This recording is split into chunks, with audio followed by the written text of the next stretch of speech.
extremely honored to have with us Dr. Smita Shukla, Professor and Director of Alkesh Dinesh Modi Institute for Financial Management Studies, University of Mumbai, Director IQAC, University of Mumbai, and Director Western Region Center of Indian Council of Social Sciences Research as our chairperson for this session. Madam, on behalf of our department, I extend a very warm welcome to you. I also welcome all our students, colleagues, and everyone who have joined us for this lecture on in the South Asia lecture series. And now, before going ahead, may I request my colleague Dr. Aparna Fatke for briefly introducing our department to our guest speaker. Dr. Fatke, over to you. Thank you so much, Sanjukta madam, and it's a great pleasure to have Sobhana madam. I would that we just celebrated our golden jubilee year. We completed 50 years of existence, successful 50 years of existence, and it was 1969 when our department was started in the month of December. Following so many other following what kind of you can say new trends are there in geographical research and other things. I would just like to tell you that we have some very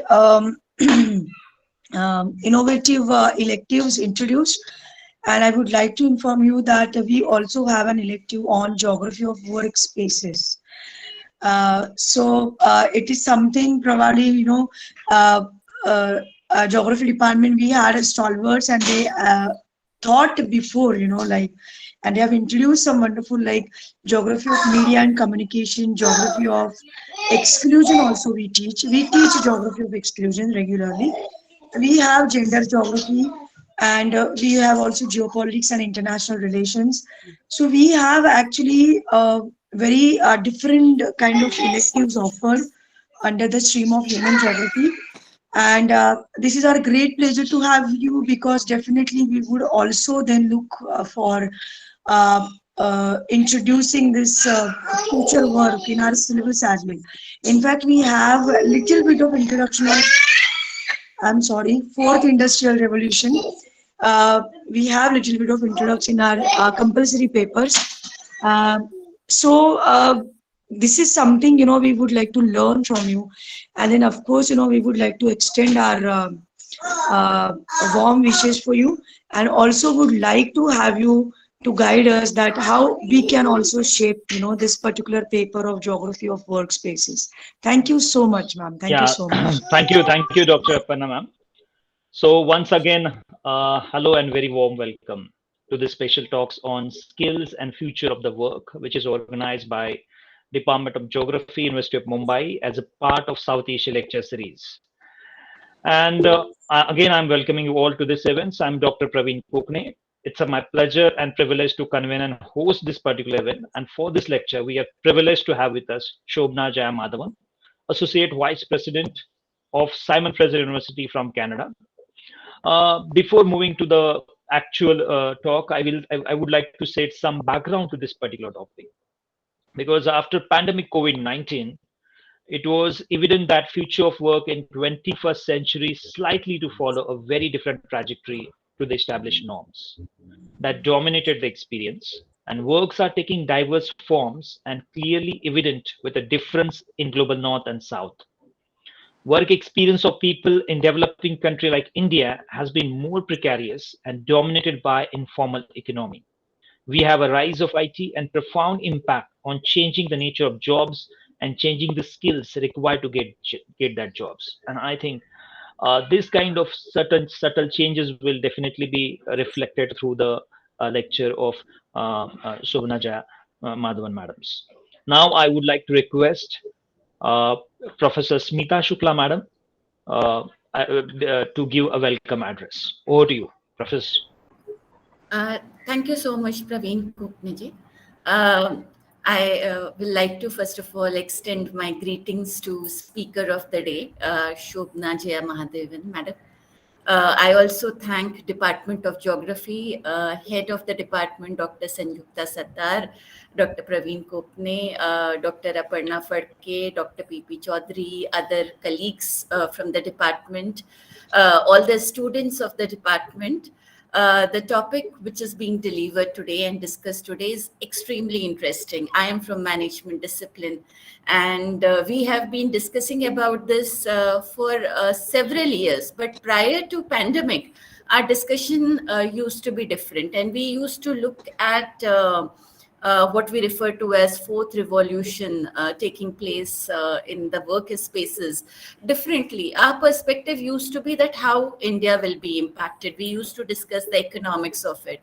We used to talk about that when we look at country like India, where, as Dr. Praveen referred to, so much of work is in informal format. That is unorganized sector is the dominant sector of the economy. And when you talk about fourth revolution, which is looking, or which is no set from the perspective of developed economies, what kind of no future we were imagining for India? We were looking at India, which is going to be a country with many young people. In fact, the proportion of the population of young people in India is going to be highest in the world in comparison to any other place, space in the world. And what exactly India had to offer to them?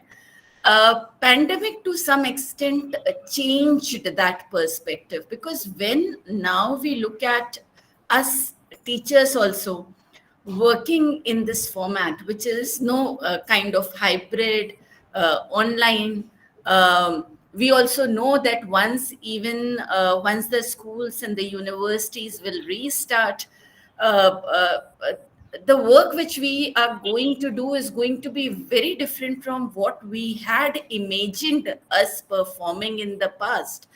For us, it looks like maybe future has something much more to store. It is not just about the threat which we were looking from the perspective of fourth revolution, maybe also opportunities. So I'm quite keen to listen to what Dr. Shobhana Mahadevan Madam has to state, because for us, getting tuned to what future stores for us, and also in perspective of what at universities we need to be preparing our students for us, that is extremely important. Whether it is revising our curriculum, whether it is interacting with our students, whether it is preparing them for what the future challenges are for them, all these perspectives we are looking forward to. And I'm looking forward to what you have to state. So welcome you, madam, and looking forward to what you have to state. Thank you, Professor Smita Shukla, ma'am. Now I would like to request the guest of today's talk, Sobhana Jaya Madhavan, ma'am. She is Associate Vice President, External Relations, Simon Fraser University, Canada, and Chief Impact Officer, HashHackCode India. A graduate of Calicut University and Tata Institute of Social Sciences. She worked in Southeast Asia and immigrated to Canada in the year 1995. She joined the government of British Columbia as a social worker, and after being a public servant for almost 2 decades and representing British Columbia government locally, nationally, and internationally in senior levels, she again moved back to India and worked at New Gen Knowledge Works as a head HR or associate vice president, organizational excellence. She returned to Canada in the year 2017 to join Simon Fraser University as Associate Vice President, External Relations. At 16, she became the president of Rotaract Club in Kerala, India, and received the Best President Award. In 2015, Shobhana was nominated for BC Medal for Good Citizenship, and in the year 2019, she awarded the Women of the Decade Award in Education by the Women Economic Forum of World Economic Forum. Shobhana mentors youth and young professionals, volunteers extensively, and sits on several boards, advisory committees in Canada. Few of them are British Columbia India Business Network, the Inclusion Project, and Vancouver South Asian Film Festival, and continues to stay connected to India through her work with the TEAS National University Student Skill Development Program And as a HashHackCode Chief Impact Officer and other pro bono work, Shobna is passionate about leadership, skill development, disruptive take, travel, music, and peace in all spheres of life. So, with this brief introduction, now I request to start her talk. Over to you, Shobna ji. Thank you. Thank you so much, Pravin, and thank you to everyone, all the speakers before that, for your very warm welcome and very kind words of introduction. It's always very strange when you hear someone introducing you and you think, oh my God, are they talking about me or somebody else? But it's an absolute pleasure to be here with all of you this morning. And I'm very envious that you're in Mumbai and I'm in Vancouver.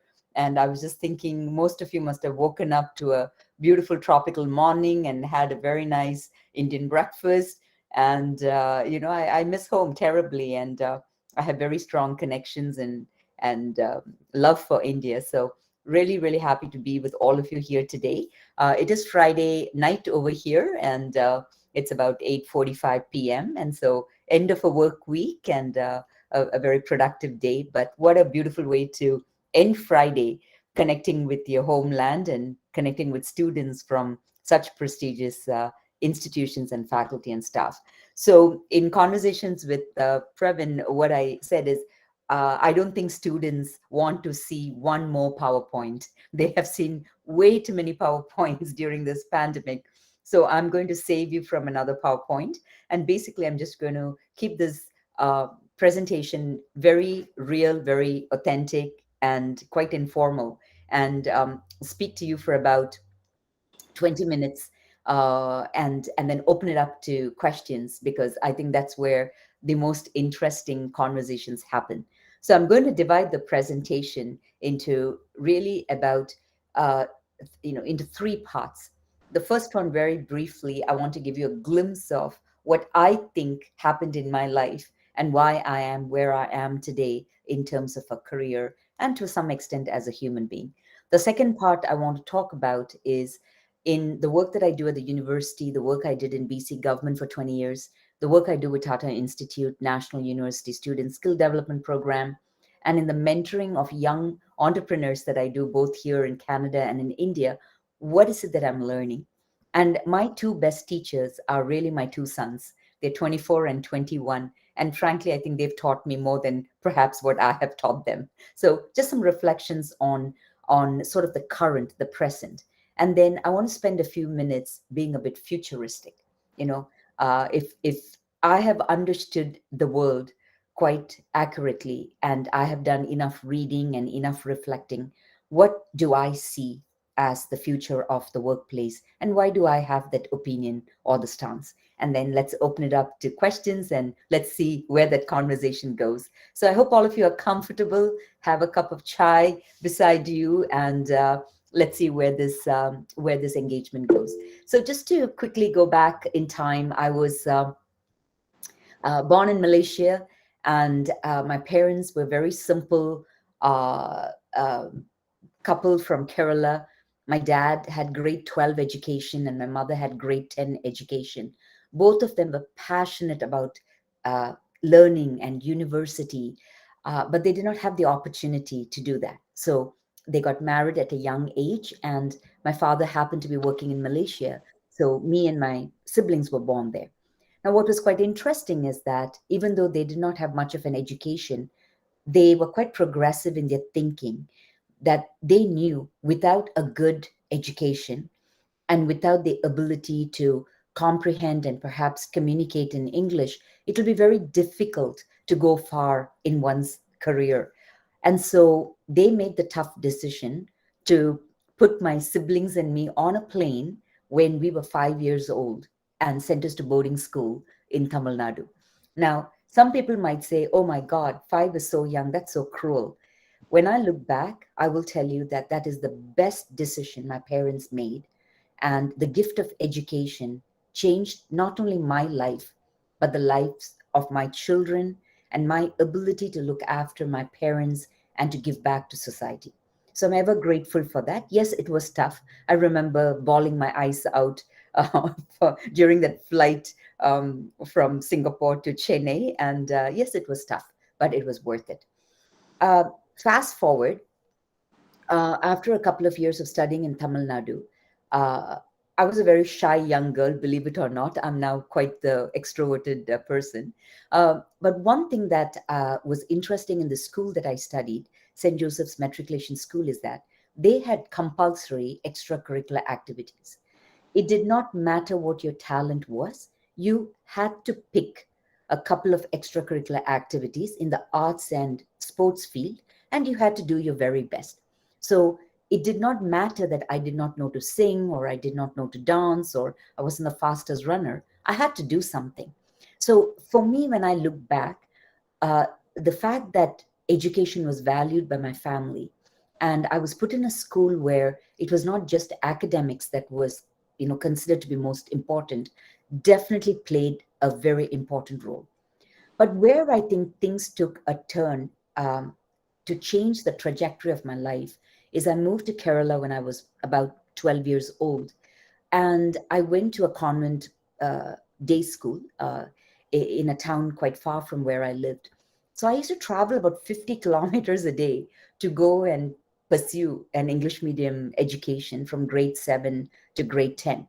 Now, in the school, it just so happened that there was a principal, a nun, who was quite intrigued by me and was quite happy that I had reasonably good skills to speak English.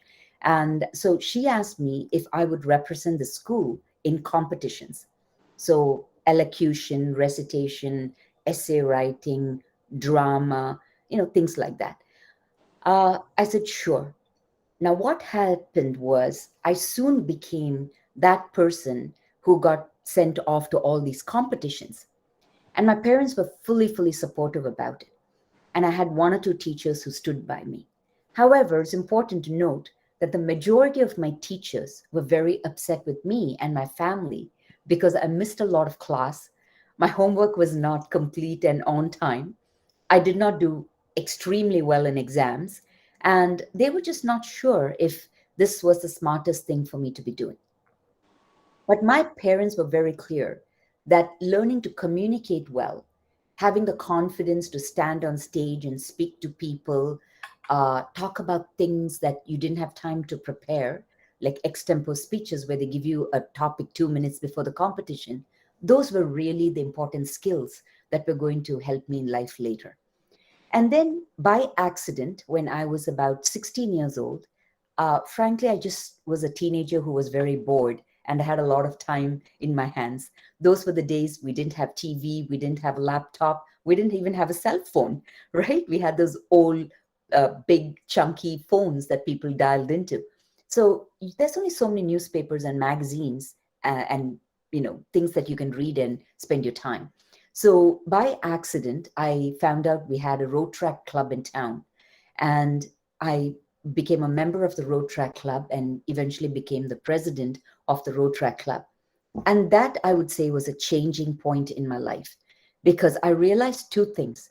One, I realized I had a very protected and my life was in a safe bubble. I had 3 meals, roof over my head, I had pocket money, I had friends, I had a very loving family. And really, there was no big adversity or difficulty in my life. Going into this road track club and beginning to volunteer in the orphanage and doing community service, I became aware of how geography changes our lives and how within one small area, this little town, Palakkad in Kerala, in South India, depending on which part of town you lived, depending on what your parents did or who your grandparents were, your life and its trajectory could be quite different. And then if you went into the city, you moved into different parts of India, again, geography came into play. So while I did not personally experience poverty or drought or earthquakes, when I later on in life traveled across India, I met young people my age who had gone through all of that. And a deciding factor was geography, and then it was socioeconomic circumstances. So fast forward, I took my undergraduate degree in philosophy. I knew nothing about philosophy. I didn't even know what philosophy actually meant.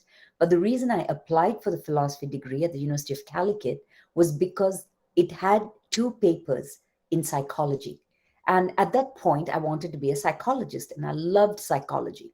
So I thought by doing the BA degree in philosophy and, having psychology subjects, I'd be able to do my master's in psychology and become a psychologist.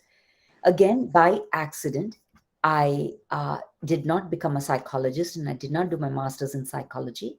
Instead, I fell into social work at the Tata Institute of Social Sciences. But I want to pause for a moment and just reflect on the 3 years of philosophy education. I had never traveled overseas other than Malaysia and Singapore. I had not done much reading on Western philosophy or Western thinking. I did not know much about the Western world. Through the lens of Western philosophy and ethics, what I realized was that there are many worldviews, and depending on where you live and where you're raised and what your ancestry is, you have a certain way of understanding the world, understanding people, understanding problems, and figuring out how to solve those problems. You also have varying degrees of openness and acceptance for different points of view. And even though I studied a lot of European philosophy in my course, we did have Indian philosophy and we did have Indian ethics. Now, what was very interesting is that when you learn Indian philosophy, you learn a lot about, the Indian school systems of philosophy, but you also learn about things like atheism, which growing up, probably no one mentions it to you. You learn about hedonism, that many Indian philosophers talked about. Again, nobody mentions that to you. So then you not only realize that different cultures, different continents, different people have different perspectives, you also then see commonalities. Irrespective of geography, you could have philosophers who had the same point of view. Irrespective of geography, you could have people who looked at the same question. What is life? What is the purpose of life? Is there life after death? They look at the same questions from different parts of the world, though they didn't have a place to connect. So then I moved into social work, and it was life-changing because in Mumbai, I had an opportunity to study at TIS, which is a fantastic institution. But then the field work, like I was talking to the faculty earlier, the field work was actually in Film City, the second largest slum after Dharavi in India. Now, when you go into these slums, what do you see? You see poverty, sickening poverty. You see inequality. You see violence. You see, a lack of food security. You see people basically living under plastic sheets, in the monsoons. And then you start to ask yourself, why is this hell here on earth? How did this happen? And everything from, economics to geography to sociology to political science, all of that then comes into play and you begin to make sense and you connect the dots. And then depending on curriculum, you're introduced to different ways of understanding it. What does the Western thought have to say? What does the Eastern thought have to say? Where do they differ? Where do they concur? So your thinking just broadens and you suddenly realize you're a drop in this ocean called humanity. And what we do in India affects the West. What happens in China affects the rest of the world. What happens in France, affects European Union, which in turn affects the rest of the world. So the whole geopolitical space suddenly emerges in front of you. And then you start understanding why somebody makes, 10 rupees, for doing a job and why someone else makes, $100 for doing a similar job. So your brain just explodes with this new understanding, new learning. And then you realize that you've got to keep at the top of this for the rest of your life, or you'll become quite not just redundant, you'll become irrelevant as a professional, especially if you don't stay at the top of things. So I'd like to just jump quickly into sort of how I got to Canada. And it has to do with lot to do with skills and geography. So after I finished my master's, because I love to travel, I have a serious case of wanderlust. I would love to travel 300 days in a year and see the world. So I moved back to Malaysia, worked there for a couple of years, and did projects that involved international players, especially environmentalists and consumer protection activists in Southeast Asia. Worked with Vandana Shiva, who all of you I'm sure know, helped her with editing some of her publications, worked with Greenpeace. And what I realized is that, oh my God, you have these incredibly intelligent human beings with an amazing knowledge, skill set. But what is intriguing is that they choose where they want to work, and they choose what to do with that knowledge and skills. So while one person goes off and works in a large corporate, another person works for a non-profit, a third person goes and works for, say, United Nations, and then the fourth person starts entrepreneurial social enterprise. All of them have knowledge, skills, and abilities, but they make conscious choices about what is it they want to do with the skills they acquire, and they make choices about what skills do they want to acquire. So I started to really think about, okay, I need to move to another part of the world. So I decided to immigrate to Canada. Got here in 1995, summer of 1995, totally excited and totally naive, had no idea that I was going to experience unemployment and a very difficult experience as an immigrant in Canada.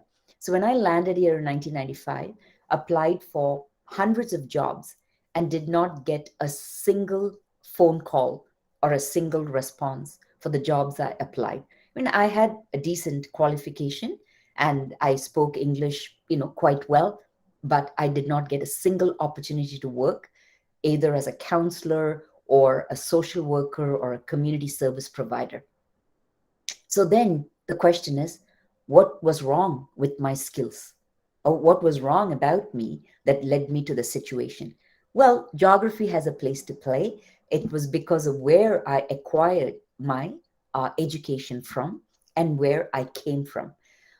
Geography had another element here in the sense that the Western world, in this case Canada, at that point in time did not have an understanding of the complex education systems and the ways in which we are raised and the ways in which we learn and ways in which we're capable of working around the world. That was not recognized and understood at the time.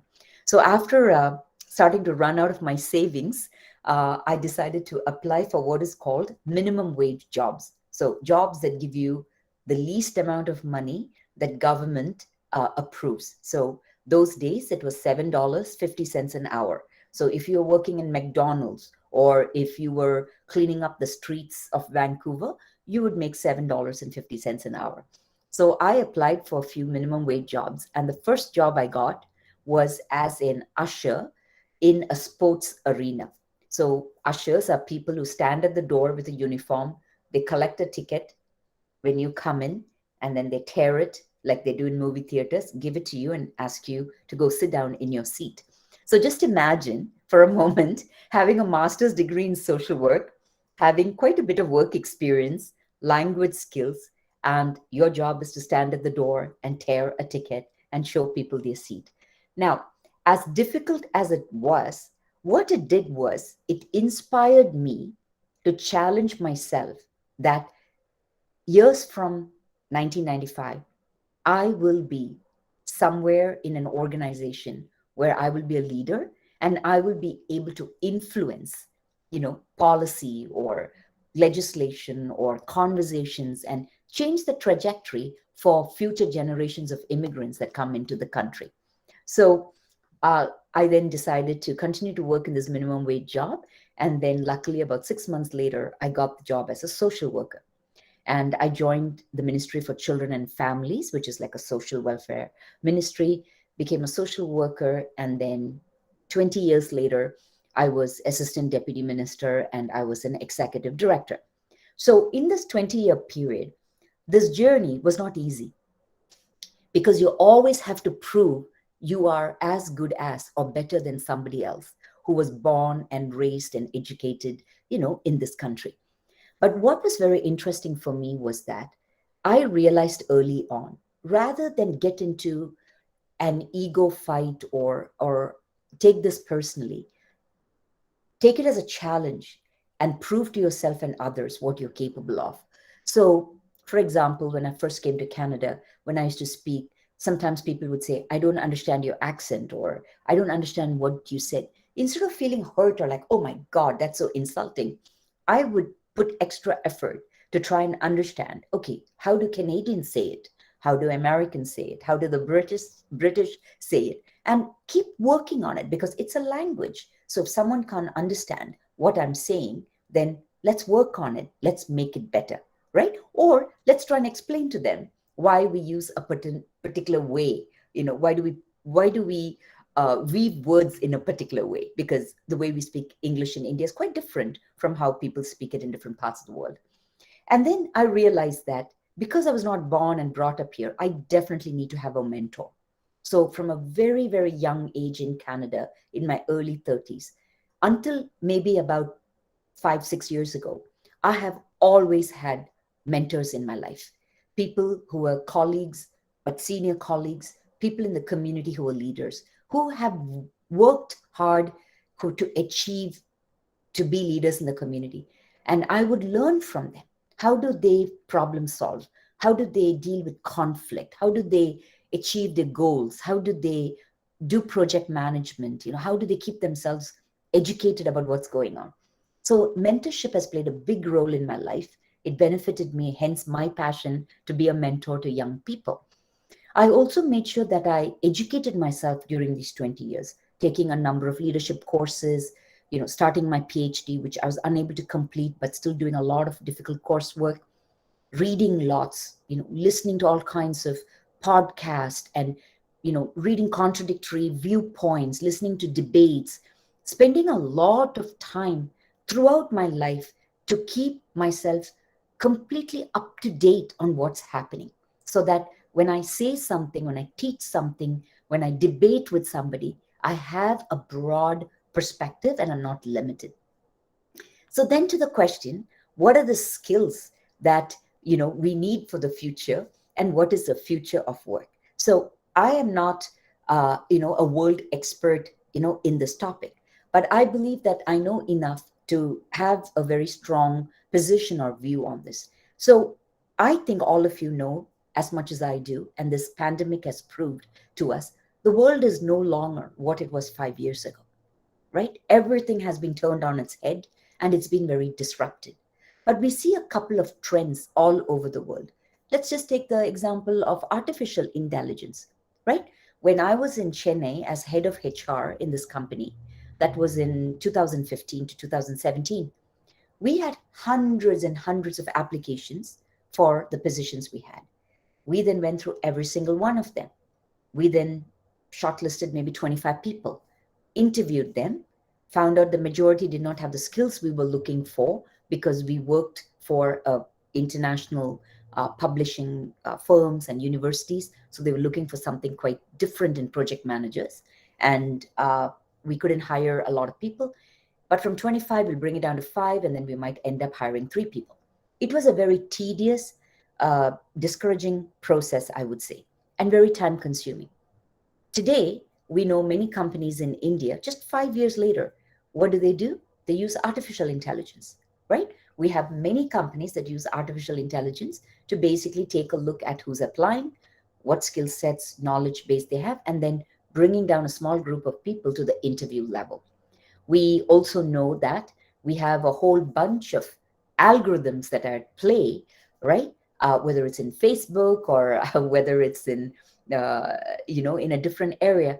We know that data sciences, algorithms, and all of these disrupted technologies we have today is not only doing work very quickly, they are able to quickly bring, without emotions, some answers and some analysis with which we can make decisions. So in the last few years, we have seen the role of human beings in organizations is changing dramatically.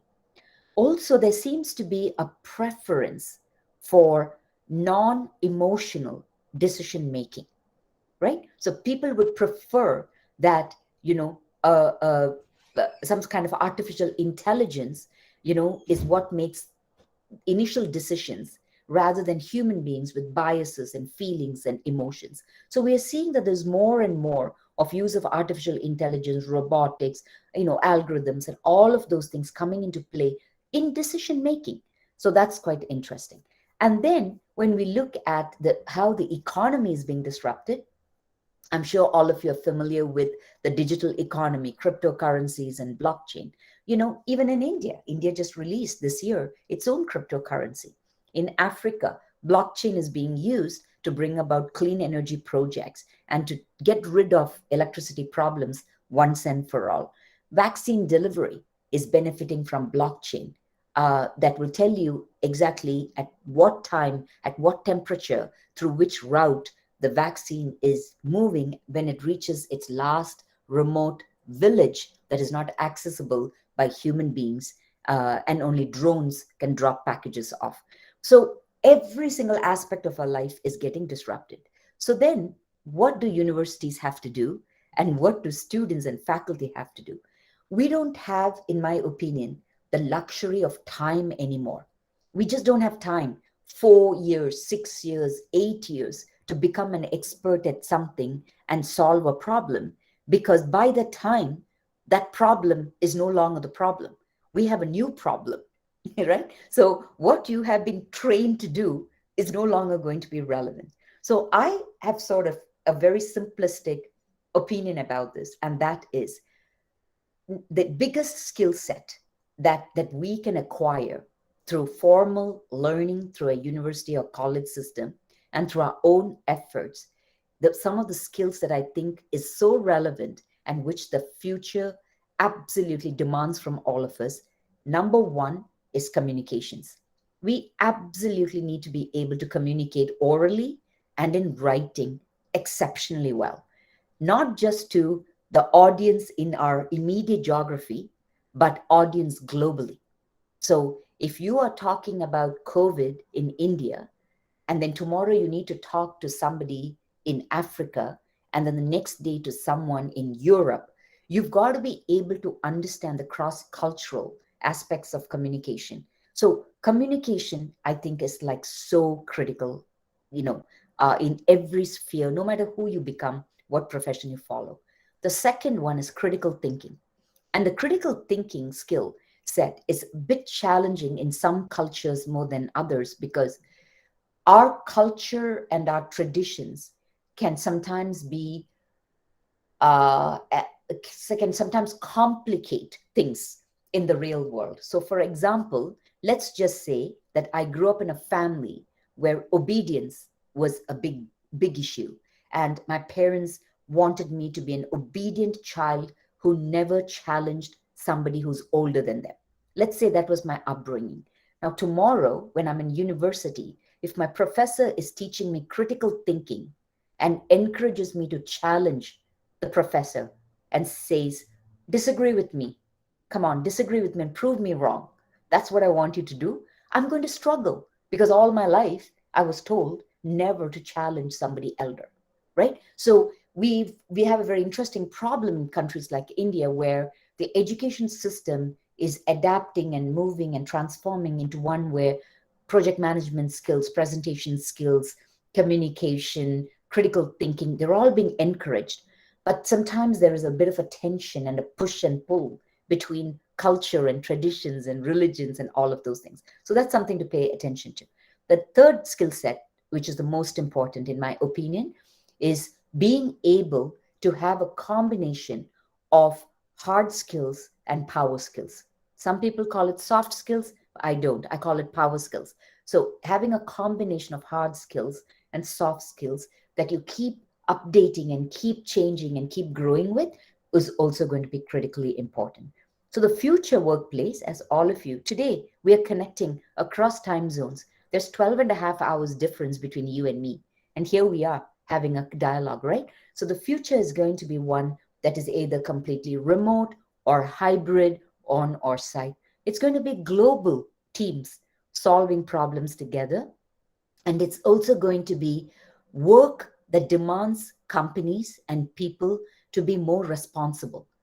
socially and environmentally, because we have seen the damage the last generation and our generation have done to the planet. And so while we might be smart enough to find ourselves in Mars and build Tesla cars in Mars one day, that's not going to solve the problems we've created on planet Earth. So for those of us who are going to be living on planet Earth, we've got to figure out ways to live, work, play, travel that is environmentally sustainable and socially appropriate and responsible, so that we as humanity can have a better world. So I think what I'd like to conclude with is that I remember being in my teens and my 20s, and I wish somebody asked me to ask myself these 3 questions. Number 1, what are you really passionate about? Number 2, what are you good at or great at? Is there an intersection between what you're passionate about and what you're good at and great at? That intersection, so if it's a Venn diagram, the middle part there, that's where probably is the space for you to take a good look at, where you probably will excel, thrive, succeed, and make a major contribution to humanity. And in terms of universities and their role, they are such a critical platform to basically turn curriculum on its head and to transform it to one where you have theory, you have practice, and you have a ton of experiential learning, and where teachers and students are no longer unequal, but they are co-creators of knowledge and have a lot to learn from each other. So I'm going to stop there, and I'm going to open it up to questions, and I would request Pravin to please help us out. Yeah. So thank you so much. Now floor is open for the question and answers. Students, you can ask the questions.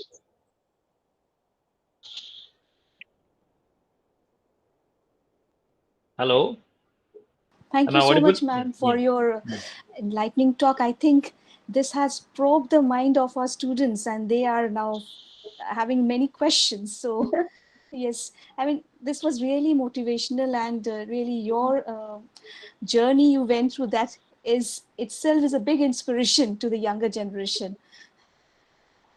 Thank you. So, dear students, please. Yeah. Yes. Yes, Kata, you can ask the question. Yeah. Good evening, ma'am. So my question is, you talked about the skills and all. So don't you think that the students should be exposed to this concept at a very early age, if you see, because I feel that we are exposed to it quite later, maybe after graduation. But now that we have a ministry as well for skills and entrepreneurship development, but that also works for jobs and all. What about at a early stage when we are getting our education? There has to be a skill in that as well, that what is important and how you can enhance your knowledge, and that can be a skill for you. Because I feel that when you graduate, you're almost 21. At 21, I feel it's very late to decide what you're passionate about, or like you said, what are you good about. It's better to know this at a very early stage. So if yes, that if you agree that yes, the skills, this concept should be introduced at an early stage, so what do you think the school should do about it, or how the government should go about it? What changes they can make in the system? Thank you. Thank you for that. Thank you, Kata. Yeah, you made a very, very valid point, right? Because if you look at the human development, stages of human development, right? Or if you look at brain development or whatever, it's at a very young age that actually our brain develops and absorbs knowledge, and our personalities develop, right? And then by the time we turn 2021, we are quite rigid actually in the ways we go about understanding the world and how we operate, right? I mean, have you found a person who's 21 who is, let's say, painfully shy, who is able to suddenly become an extrovert? No. But if you got a kid in, say, grade 2, like I was in grade 2, a painfully shy child, you can actually work with me and turn me around. So I think, so education, when we look at education, my perspective is that there's 3 main players, 4 main players when it comes to education. One is the family. The second is the formal education system. So kindergarten to grade 12 or university or whatever. The third one is the student, the learner themselves. And the fourth one is society at large. So media, businesses, philanthropic organizations, whatever. Everybody has a role to play. But when you are young, up until say the age of maybe at least 7, 8 years old, you are very dependent on your family and the school system, and the government that sets up policies. So modern day learning. So if you look at, for example, what's happening in Europe, what's happening in some parts of India, what's happening in Canada, you have examples where the education system, like the Montessori system, for example, right? It's not very rigid. It's not like, okay, today you will learn this. No, it's over a period of time, you will learn these concepts and you will understand it well enough that you'll be able to apply it in real life circumstances, right? So the example would be, what is the point of me learning CPR from a book? But tomorrow, if you have a crisis and you're dying and I cannot apply that CPR on you and bring you back to life, of what point is that education or that skill set, right? So everything that the school system teaches, every single thing a teacher or professor teaches, the question they have to ask themselves and what the learner needs to ask themselves is, in the real world, what am I going to do with this information?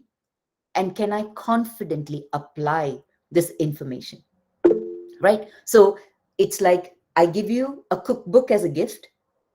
You read the cookbook and you send me a thank you card, or you start going to the kitchen and start cooking and become an independent cook. So there's different stages and layers to learning, and the whole education system should really bring together theoretical and practical knowledge, but not just focus on academics. Because in the real world, if you look at people and people who are seen to be successful or happy or prosperous or healthy, all of them are people who have solid social skills, interpersonal skills. So right from a young age, we've got to be able to teach people to work in teams, to understand different points of view, to accept different ways of looking at problems and problem solving. And that's why world over, there's such an emphasis on diversity and inclusion, right? Even in engineering firms, even in NGOs, they say, oh, we want diverse teams to come together so that the problem solving, could be. That's why you need a balance of genders and people from different backgrounds. People are neurodiverse. So the work I do with HashHackCode in Chennai, we teach coding to youth with autism, right? And these young people who are neurodiverse, who have autism, do incredible work, but we need to teach them in very different ways. So thanks for that great question. I really enjoyed it. Yeah. So next question. Next question is from Shruti. Shruti, you can ask question. Yeah. Yes, sir. Hello, ma'am. I'm Shrishti, from a student from Pune University. My question is, how you prioritize hard skills and power skills for graduate students? So what's interesting is last year, Tata Institute of Social Sciences, they have a national university student skill development program, right? And like one of you said, there's a ministry for skill development now. So why did institutions like Tata Institute get into skill development is because of the study that was released in India a while ago that said that the majority of graduates don't end up getting jobs that pay them well or keep them happy. And businesses and organizations struggle to get people with good skill sets. So the question was, why do we have millions of young people graduating, but millions of young people who are unemployed or not properly employed or not able to move up in their career, right? So I think my way of looking at skills is a big basket where they coexist and intermingle, right? So for example, right now, the reason why we are able to connect so well is because we are both able to communicate and we are able to understand. You're asking me a question, but I need to be able to understand that that question is coming from an Indian context. And I've got to understand that there is a geographical element in there, right? So yes, I've done my research. I've read up a little bit. I've prepared a little bit for this, but I've also got to be able to empathize and put myself in your shoes. So these so-called, power skills or soft skills and hard skills, they're all part of a continuum. So let's just say tomorrow, you and I are building a plane and we're working with 20 other people, in our team, and we have a deadline and we're just all losing sleep. It is not our technical knowledge that is the only thing that's going to help us succeed in terms of accomplishing that project well. It's how we treat each other, how we respect each other, how we communicate with each other, how we collaborate, how we resolve conflicts, how we make decisions. That's what's going to end up with us getting a good plane in the end that's able to take off into the skies, right? So I'm a strong advocate that anybody who's an educator and anybody who's a student should look at skills as a broad continuum and treat them as equally important. Learning algebra might be important, but learning to look someone in the eye, speak empathetically, have emotional intelligence, they are equally important to survive and succeed in the world. Interesting. Yeah. So Parth would like to ask one question. Parth. Yeah. Good morning, ma'am. I'm a graduate student. My question is, how should we develop critical thinking? So that's a very good question. It's one of my favorite questions because I have two sons, 24 and 21, who are very, very good critical thinkers. So I have to be on my toes every day to keep up with them. So first and foremost, I think we need to have a common understanding of what do we mean when we say critical thinking. So when I say critical thinking, what I mean is that I don't take anything that is presented to me at face value. Even if somebody puts in front of me something that is statistical in nature, or something that is mathematical in nature, or something that is philosophical in nature, never ever take it at face value.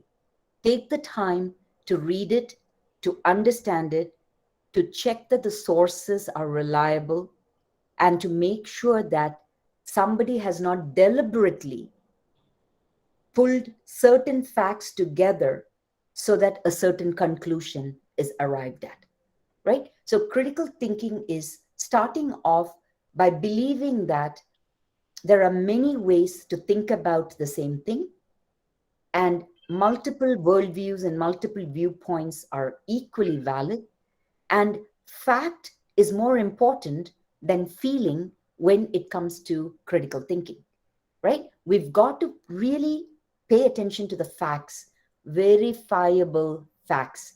And it doesn't matter whether a think tank is releasing a report, a government is releasing a report, or a 20-year-old entrepreneur is releasing a report. We've got to challenge the information in a good way and then think for ourselves. The second aspect of critical thinking, how do you develop it, is that you have to be okay with being uncomfortable. You cannot be a critical thinker if you're not willing to be uncomfortable. Because when you're a critical thinker, you sometimes will offend people, hurt people's feelings. People might think that you come across as egoistical or condescending or, like a big shot. People will get quite annoyed or critical about you because you are a critical thinker. So you've got to learn, in my opinion, develop that ability to think deeply, broadly, openly, challenge your own biases, listen to contradictory viewpoints, and then have the courage to speak up, but say it with respect and, with politeness. I find that is the way I'm able to survive as a critical thinker. I don't agree to everything everyone says to me. I disagree a lot with people at work or in my family or with friends, but I perhaps take a approach that is more positive and friendly and respectful. And critical thinking can be developed from when a child is born. From a very young age, you can start developing critical thinking. If your family didn't encourage critical thinking, your teachers didn't encourage critical thinking, you can listen to podcasts, you can read books, you can look at research, you can watch videos, and you can practice it. It's a skill like karate, yoga. Critical thinking is something you can learn. Yeah, interesting. Atul is having one question. Atul? Yeah. Good morning, ma'am. Ma'am, we basically develop our personality in the early ages, and as we come forward, we tend to know that we have to change our personalities, but we don't know the way.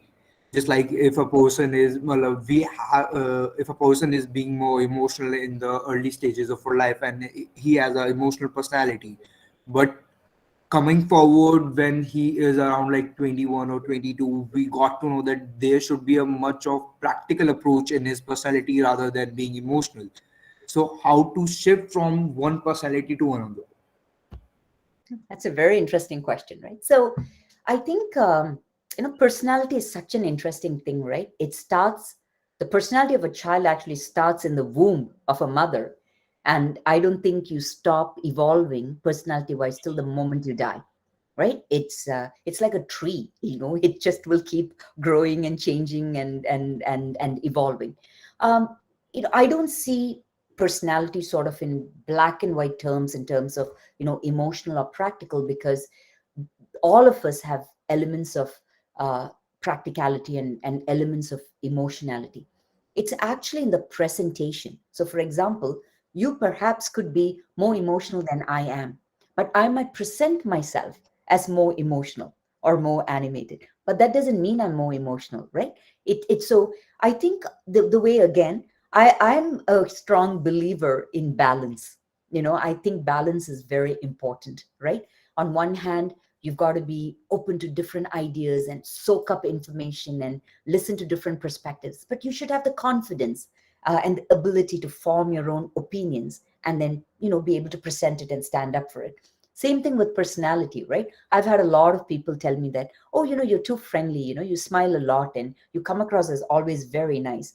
And I'm like, yeah, that's a conscious choice, because I actually admire and enjoy people, any gender, who are friendly, who are, easygoing, and who smile a lot. I feel very comfortable and good in their presence. So I try to emulate that to a large extent. But that doesn't mean that I'm not tough. It doesn't mean that I'm not practical. It depends on the situation I'm in, right? If I have to be tough, I will be tough. If I have to be caring and emotional and let go, I can do that. If I have to be, a practical, I can do that. So I think rather than think about how do I go from being A to B, I think what we want to look at is, what is a balanced personality? What are the traits that set us up for happiness and success and peace of mind, and all the things that we might aspire to be? But at the end of the day, personality has a lot to do with values. So I'll tell you what I mean by that. So, for example, I am a strong believer that kindness is actually a sign of strength. It's tougher to be kind than to be cruel. So it would have been easier for me to hit my children and raise them with physical discipline when they were younger. But I chose not to do it. But sometimes you do get upset as a parent and you just sometimes wonder, wish I could just give this child a little smack or whatever. But because I believe in kindness and kindness as a strength, I chose not to physically discipline them growing up. So my choice to be a certain person and my personality is very linked to my values, right? I'm a vegetarian by choice. I used to eat meat when I was in my early years. Over the years, it just didn't align with my values, so I became a vegetarian. So my personality is a reflection of my life experiences, my values, and a lot about what I admire in other people, right? And the other thing is that who we are in our personal lives might be slightly different from who we are at work. But we should have a core personality that is more positive, that has elements of strength and vulnerability, that has strong intelligence and emotional intelligence, and which can adapt to different geographies, to different contexts, and to different situations. And how can you do that? Again, reading, listening, watching others, and practicing. If I have a temper, I lose my temper a lot.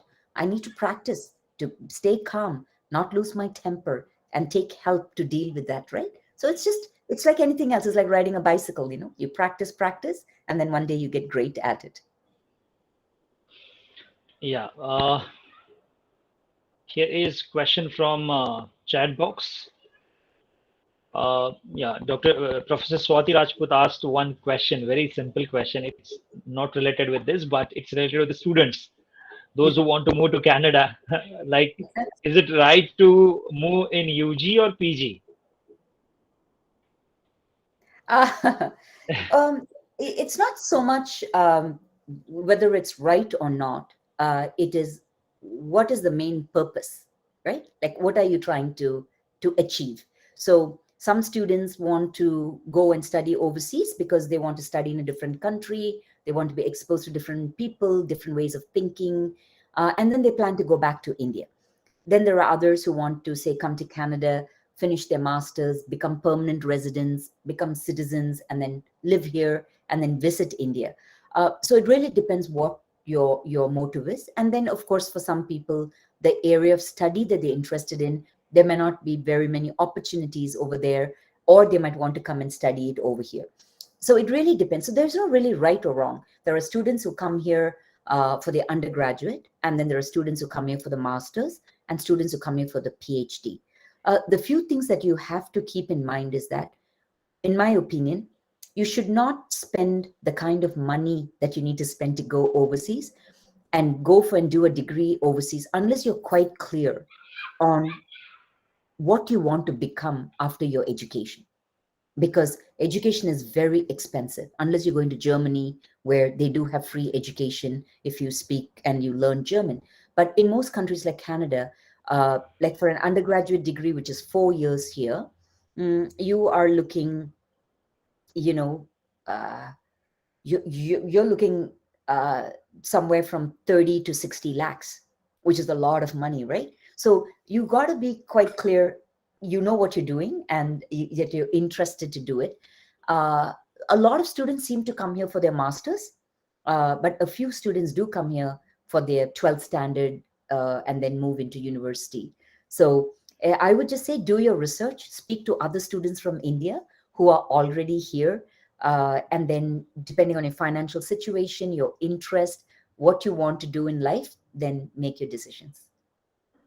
Yeah, great. So we can take one or two questions. Is there any question? Yeah. I'm Dr. Vijay Pandey speaking Yeah. from Sai Bhagat Singh College. And my Yes, please. very little submissions to ma'am. Ma'am, actually, geography is quite traditional in nature because for the past few years, we are, growing geography as a very traditional subject. So, do you think any approach that should be required to enhance the market-oriented geography in the next generations to come? Oh, yeah. No, that's a Yeah, over fantastic to you, ma'am. question. Yeah. Yeah, thank you for that, Vijay. So I think every subject now has to be taught differently, and curriculum needs to change dramatically. So with geography, I think it was Dr. Satar who said earlier, no, I'm sorry, I might be mixing names up here, but Yeah. someone said earlier that, for example, geography of workplaces is now a subject that you're looking at teaching. So what is happening with all subjects now is that you're adding different aspects to it. So it's like geography and politics, geography and workplace and work of the future of work, geography and health, geography and gender. So I think a traditional subject like geography needs to now include different topics of analysis, keeping geography at the center. So why is it in one part of the world a woman cannot, say, go out at night or drive a car? Why is it in another part of the world a woman can fly a plane? And why is it in another part of the world a woman, can wear a bikini and perform a sport or get into Olympics? So just broadening the discussion and bringing in different angles of analysis is what will make that relevant. But end of the day, it really doesn't matter whether you and I graduate from geography or physics or aeronautical engineering. We're all going to work either for ourselves or for somebody else, right? And so we need to know how to communicate. We need to know how to do research and writing. We need to know how to do presentations. We need to understand the global economy, what clients in different parts of the world need from you when you're reaching out to them. So all of those skills need to be there for any student in any stream, and they're all equally important, because otherwise when you graduate you might have 95% or a high GPA, but that doesn't mean you're going to do well in an interview or an employer is going to want to hire you, right? So I think what you asked is so relevant, and I think that's the gap in many of the education systems around the world. And when that gets fixed, then students will have a better trajectory when they leave university. Thank you so much, ma'am, for your kind reply. Thank you. Yeah, great. Sahil would like to ask questions. Sahil.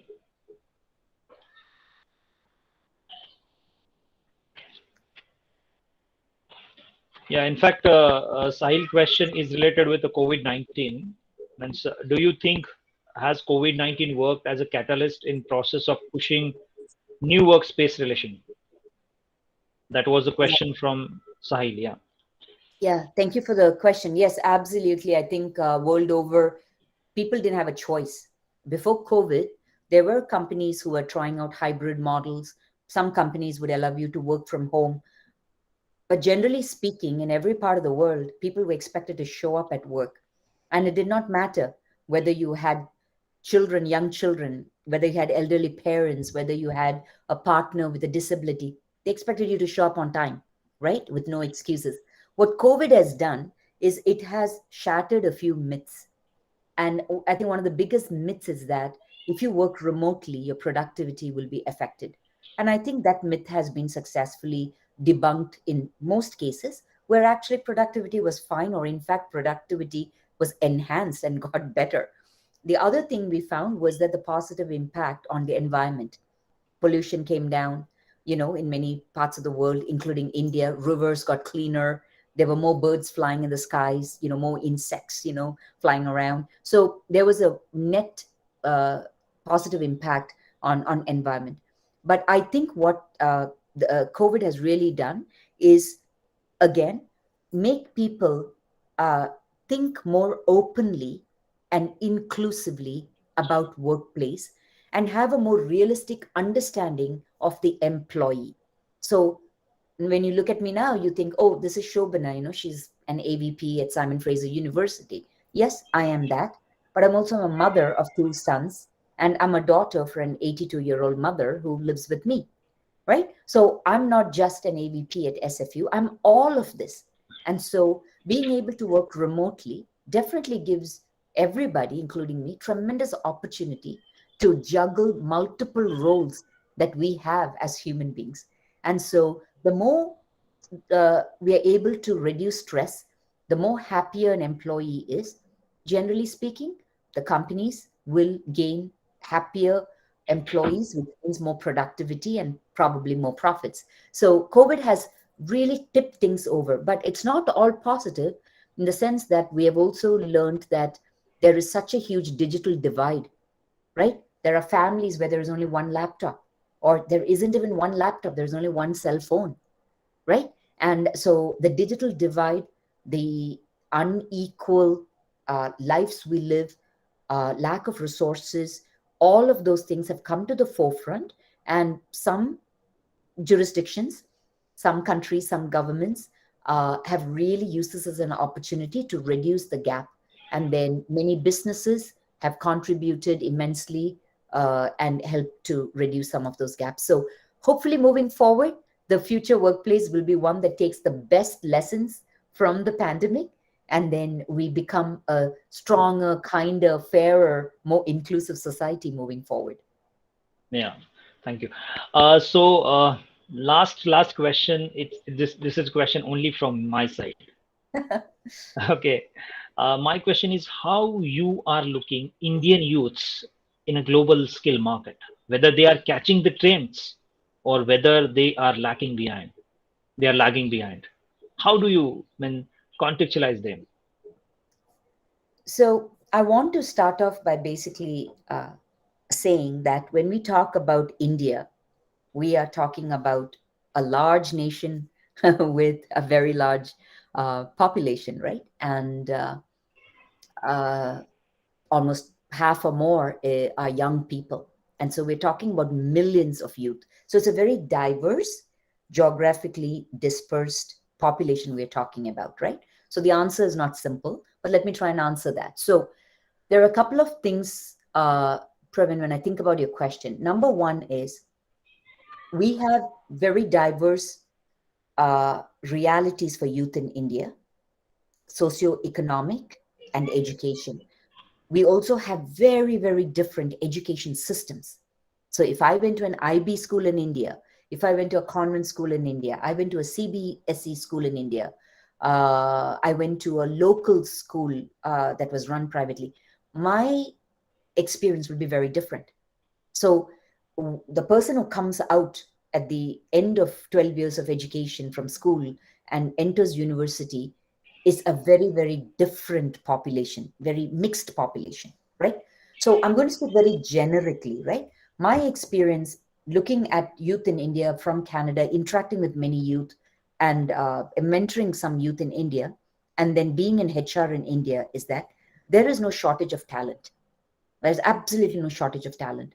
Indian youth are so bright, resilient, hardworking, and want to make something out of their lives, look after their families.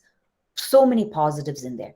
The barriers and the challenges are that for most part, we still have an education system that hasn't transformed quickly enough to meet the demands of today's workforce, right? And so the reality of today's workforce and what companies want, and the reality of what students come out with in terms of talents or skills or knowledge, there is a huge disconnect.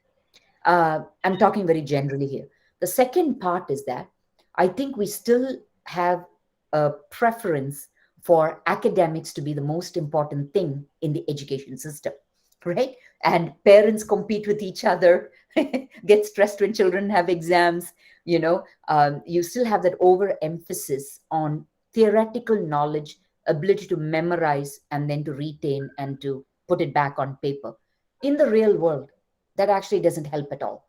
The exams that kids here have in my university, most of the exams are open book exams. You take your textbook, open it, and you answer the question, because it's more about how you're able to communicate what you've understood. The other thing is that most of the projects, my younger son is doing a course in music. 70% of that course, I think, is practical knowledge. He's got to demonstrate that he understands sounds, he understands how to edit sounds, and then he proves he can do it. So that experiential, practical knowledge is what's tested. Because in the real world, that is what matters. If tomorrow you ask me to apply for a job with you, I apply for a job and I put in my resume, I can do fantastic presentations. Well, that's on paper. You're going to tell me now to prove it. So if education systems can also use that approach where students can prove that they've understood the concept, they have the skill set to express it and answer your challenging questions, that's more valuable, to them, right? So that is missing in a large way for Indian youth. The last one I want to touch on is that because we're a large country, we have a huge population, there's not enough jobs for young people. And then there is the pressure from family and society to do well, to take care of things at home or whatever be the case. Young people in India, I feel, face a tremendous amount of stress. And they don't necessarily have all the freedoms and the opportunities always to explore and experiment and experience life. And then slowly over a period of time in their 20s to land in a job that they're passionate about or great at. They don't always have that luxury. Some do, many don't, because the realities of life, are just so different and real. So in Tata Institute, I was teaching a course on adversity to students in the Marathwada region. And one of the students asked me during the class, said, Madam, in my region, we have not had rain for over 6 years and people are committing suicide. How do you think I should deal with this situation? What do you say to that? Right? So I think the realities in India are so different. But being an optimist, I would say, because Indian youth are so resilient and hardworking and they want to do something for themselves and society and their families. If universities, businesses, everyone can come together with sound government policy, we can use technology and make education accessible and inclusive, and more transformative, matching modern day demands, then I think students will have a better uh, success in landing great jobs, but also putting their skills to good use. So you won't have an engineer going and working as a project manager in a book publishing company. You'll have an engineer who loves to be an engineer working in an engineering firm, you know? Or so I think the disconnect needs to be sorted out over time, but we have come such a long way. And we look at this today, right? We have such a great group of people. This is the future. So with time, I think we will be in a much better, I think, place. Great. So, thank you so much for delivering such a wonderful talk. Now, I will not summarize it more because I want to have your words imprinted on the students of my students. Yeah. Now, I would like to request Dr. P.P. Chaudhary sir to kindly put a proposed vote of thanks. Over to you. Praveen, am I audible? Yes, sir. Yes, sir. Please go ahead. Yeah. Thank you. Good evening, ma'am, and good morning to all of participants, because of this is the evening in Canada. Ma'am, it was a really wonderful session. The information provided by you is very enriching and insightful to all faculties, research scholars, and students.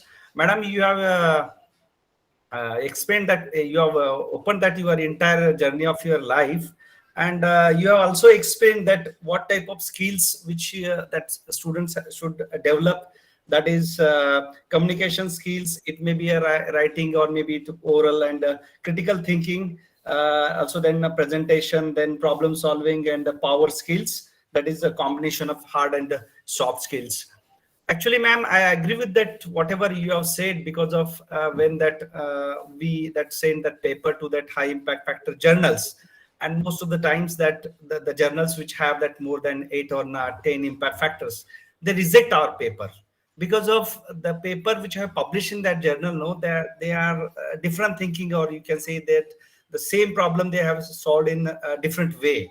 So that is the part of critical thinking. So, ma'am, on definitely whatever the suggestions you have given, that we will apply, or maybe we will do in that in this year, because of we are going to revise our syllabus. And actually, I'm very much thankful to also Praveen, because of he has rightly and right time and rightly that organized this lecture in this revision of the syllabus.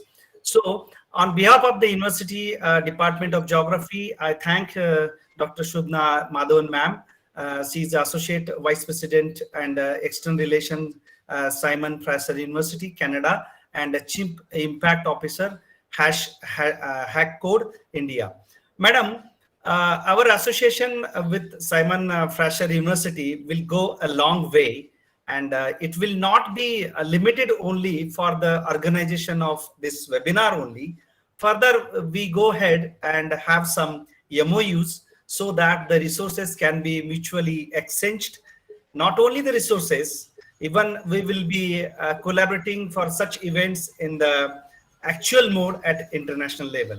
Thank you very much, ma'am, for delivering the lecture, giving the time for us, and enlightening to our students. Now, that is, I'm also thankful to Dr. Smita Shukla, madam, a professor and director, Alkesh Dinesh Modi Institute of Management Studies, director, that is Internal Quality Assurance Cell, University of Mumbai, and director, Western Regional Center of India, Council of Social Science Research. Madam, they said that madam has holding a lot of responsibilities in our university, and I'm happy to share with you all that maybe that our participant, most of the participants know that, ma'am, we that our university has got highest rank in India. That is, we have that A++ grade and 3.65 that CGPA under the Shukla madam's guidance, or she is one of the important team member of that committee. So thank you very much, ma'am, for delivering the welcome address and giving your valuable time to this program. And also, I'm very much thankful to that our head, that is Dr. Sanjukta Sattar, ma'am. She is always motivating us, and she is very cooperative, and she is always telling us to organize the lectures on various topics. So I'm very much thankful to Sanjukta, ma'am. And also that without that supports of that all the participants, and this program would not be possible to organize. So we actually, I have observed that more than 100 participants throughout this lecture, and this is the feedback to that, ma'am, your lecture in the morning, that we have not got 100 participants.